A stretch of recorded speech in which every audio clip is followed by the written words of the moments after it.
Hello बच्चों, let's start the question. The question says list the macronutrients and mention their major function. ठीक है, सबसे पहले चलते हैं हम अपने की कंसेप्ट की तरफ. The key concept of this question is nutrients. Nutrients. ठीक है, न्यूट्रिएंट्स हमारे पास दो तरीके के होते हैं. एक होता है हमारे पास मैक्रो और एक होता है हमारे पास माइक्रो. ठीक है, अब न्यूट्रिएंट्स क्या होता है? तो न्यूट्रिएंट्स आपके वो सब्सटेंसेस होते हैं जो प्लांट्स को चाहिए होता है. ठीक है, for their growth and development. जैसे कि किस किस चीजों के लिए? सबसे पहले तो मेटाबॉलिज्म के लिए. ठीक है, फिर रिप्रोडक्शन के लिए. ठीक है, रिप्रोडक्शन के लिए.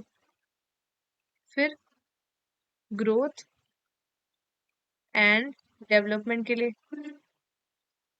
ठीक है, ग्रोथ एंड डेवलपमेंट के लिए. तो ये सारी चीजों के लिए प्लांट को क्या चाहिए होता है? न्यूट्रिएंट चाहिए होता है. अब मैक्रोन्यूट्रिएंट क्या होते हैं? जो प्लांट को लार्ज अमाउंट में चाहिए होता है. और माइक्रो वो होते हैं जो प्लांट्स को कम अमाउंट में चाहिए होता है. मैक्रो जो होता है आपके कैसे होता है? वो आपके होते हैं या तो मिनरल्स भी हो सकता है और नॉन मिनरल्स भी हो सकता है. और माइक्रो आपके सिर्फ और सिर्फ क्या होता है? सिर्फ और सिर्फ आपके मिनरल्स होता है. अब हम बात कर लेते हैं कुछ इंपॉर्टेंट मैक्रो न्यूट्रिएंट्स की. ठीक है, सबसे पहले हम बात करते हैं अबाउट नाइट्रोजन. ठीक है, नाइट्रोजन. अब प्लांट्स क्या है? प्लांट्स आपके डायरेक्ट नाइट्रोजन नहीं एब्जॉर्ब कर पाते. ठीक है, ये एब्जॉर्ब करते हैं mainly in the form of NO3.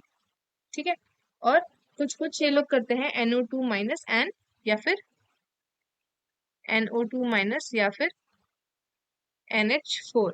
ठीक है, अमोनियम आयन. अब नाइट्रोजन आपके हर एक पार्ट ऑफ प्लांट के लिए जरूरी है. और पर्टिकुलरली किसके लिए? तो पर्टिकुलरली मेरिस्टेमेटिक टिश्यूज के लिए. ठीक है, मेरिस्टेमेटिक टिश्यूज के लिए. ठीक है, और ये क्या करते हैं? और आपके मेटाबॉलिकली एक्टिव सेल्स होते हैं, उनको भी जरूरत होती है. ठीक है, मेटाबॉलिकली एक्टिव सेल्स के लिए भी जरूरी है. उसके बाद नेक्स्ट क्या है हमारे पास? नाइट्रोजन क्या है? One of the major constituent है किस किसका? प्रोटीन का. ठीक है, प्रोटीन का, न्यूक्लिक एसिड का,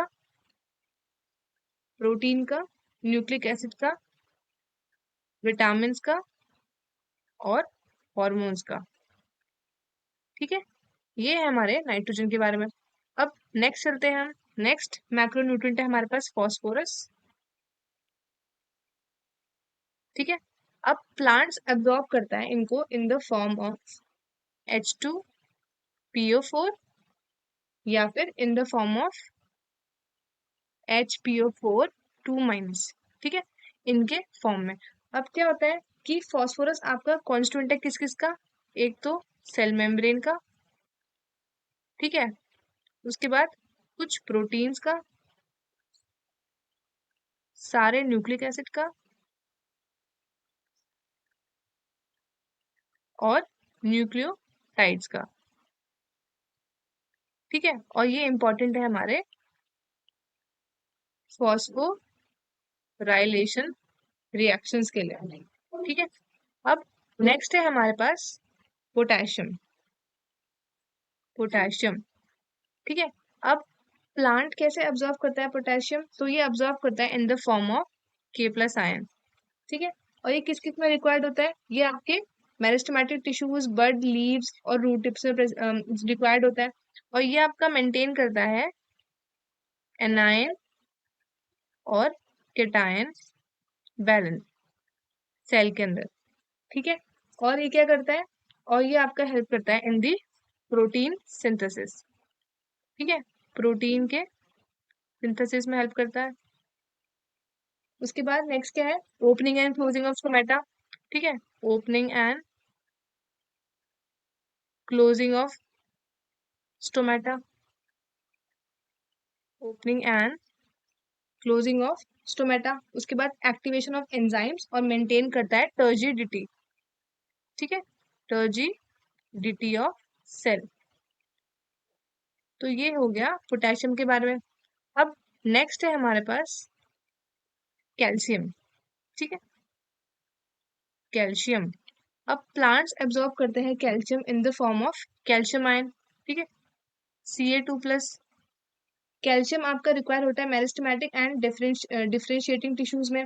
ठीक है, ड्यूरिंग सेल डिवीजन ये क्या करता है, ये आपका सेल वॉल का सिंथेसिस करता है। उसके बाद पर्टिकुलरली एज कैल्शियम पेक्टेट, कहाँ पे, in the middle lamella, middle lamella. ठीक है, ये आपका रिक्वायर्ड होता है during the formation of mitotic spindle. ठीक है, ये एक्यूमुलेट होता है किसमें, ओल्डर लीव्स में, ओल्डर लीव्स में एक्यूमुलेट हो जाता है। और फिर ये आपका इन्वॉल्व है in the normal functioning of the cell membrane. ठीक है, और ये काफी सारे एंजाइम्स को भी एक्टिवेट करता है और ये रेगुलेट करता है मेटाबॉलिक एक्टिविटीज। ठीक है, अब नेक्स्ट हमारे पास कौन सा है, नेक्स्ट हमारे पास है मैग्नीशियम। ठीक है, मैग्नीशियम। अब प्लांट्स एब्जॉर्ब करते हैं magnesium in the form of divalent Mg2+। ठीक है, और ये एक्टिवेट करता है एंजाइम्स जो कि रिस्पॉन्सिबल है आपके रेस्पिरेशन, फोटोसिंथेसिस और इन्वॉल्व होता है आपके अंदर synthesis of DNA and RNA. ठीक है, मैग्नीशियम है आपका कॉन्स्टिट्यूएंट उसका रिंग स्ट्रक्चर ऑफ क्लोरोफिल का। ठीक है, क्लोरोफिल का जो रिंग स्ट्रक्चर है उसमें सेंटर में कौन प्रेजेंट है, मैग्नीशियम ऐसा। ठीक है, मैग्नीशियम ऐसा प्रेजेंट है, तो यहाँ पे 4 बॉन्ड्स है। ठीक है, तो ये है हमारा। और ये मैग्नीशियम एक और चीज करता है, ये मेंटेन करता है राइबोसोम का स्ट्रक्चर। ठीक है, राइबोसोम का स्ट्रक्चर। ठीक है, अब अब नेक्स्ट बात करते हैं सल्फर के बारे में। ठीक है, अब नेक्स्ट बात करते हैं हम सल्फर के बारे में। अब सल्फर प्लांट्स कैसे एब्जॉर्ब करता है, सल्फर एब्जॉर्ब करता है in the form of sulphate, in the form of sulphate. ठीक है, अब सल्फर क्या है, आपके प्रेजेंट होता है 2 अमीनो एसिड में, कौन कौन से में, तो एक होता है आपका सिस्टीन में। ठीक है, और दूसरा होता है आपका मिथ्योनिन में, सिस्टीन और मिथ्योनिन। ठीक है, और ये मेन कॉन्स्टिट्यूएंट है आपका किस किस का, तो सेवरल कोएंजाइम्स। ठीक है, विटामिन, विटामिन कौन कौन से है, तो थायामीन, थायामीन, बायोटीन। ठीक है, कोएंजाइम ए एंड फेरोडॉक्सिन। ठीक है, तो ये है हमारे कुछ major macro nutrients. I hope आपको क्वेश्चन अच्छे से समझ में आया होगा। All the best and thank you.